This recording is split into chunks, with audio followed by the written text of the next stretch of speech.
আসসালামু আলাইকুম। আমরা আজকে আমাদের যে বেসিক যে নিডস যেগুলো ছিল, আমরা যে পারপাসে আমরা বিহার থেকে এসেছিলাম, সেটা হচ্ছে আমাদের বিপিএসসি যে টেট পরীক্ষা ছিল, সেই টেট পরীক্ষার রেজাল্ট আনতে এসেছিলাম।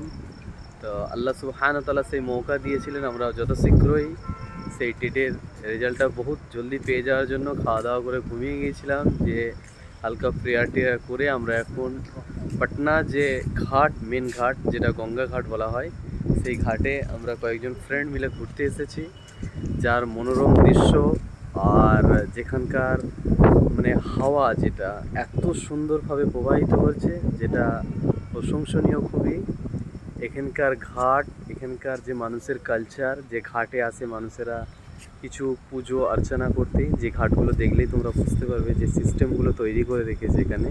যেমন এখানে একটা কালী ঘাট আছে একটা, আচ্ছা এখানে আছে কলেজ পাটনা, পাটনা কলেজ ঘাট আছে, যেখানে পাটনা ইউনিভার্সিটি, এটা হচ্ছে পাটনা ইউনিভার্সিটির একটা স্কোয়ার আছে, এটা দেখলে আপনারা বুঝতে পারবেন।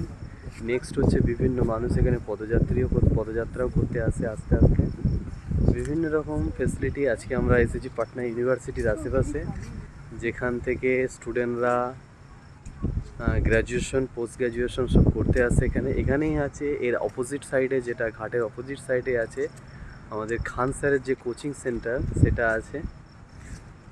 শহরের কোলাহলের বাইরে মন ফ্রেশ করার জন্য এটা হচ্ছে পাটনা যে বিজি সিটি, সেই বিজি সিটির একটা বিশাল বড় বাইপাস হচ্ছে এটা।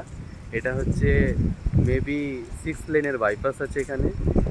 এই বাইপাস দিয়ে যত সিটির যে সমস্ত ভিড়, সেটাকে যাতে কম করা যায়, তার জন্য পাটনা সরকার আর কেন্দ্রীয় সরকার যৌথ মিলে এই ব্রিজটাকে, 6 লেনের ব্রিজটাকে বানানো হয়েছে। এটা হচ্ছে গঙ্গার ওপর পাশে একটা খুব সুন্দর একটা গ্রাম আছে, যেটা হচ্ছে কৃষকরা যেখানে অর্গ্যানিক সবজি উৎপন্ন করে। সেই সবজি মোটামুটি পাটনা বাজারে এভরিডে সকালবেলা নৌকায় করে তারা মোটামুটি এই বাজারে নিয়ে আসে।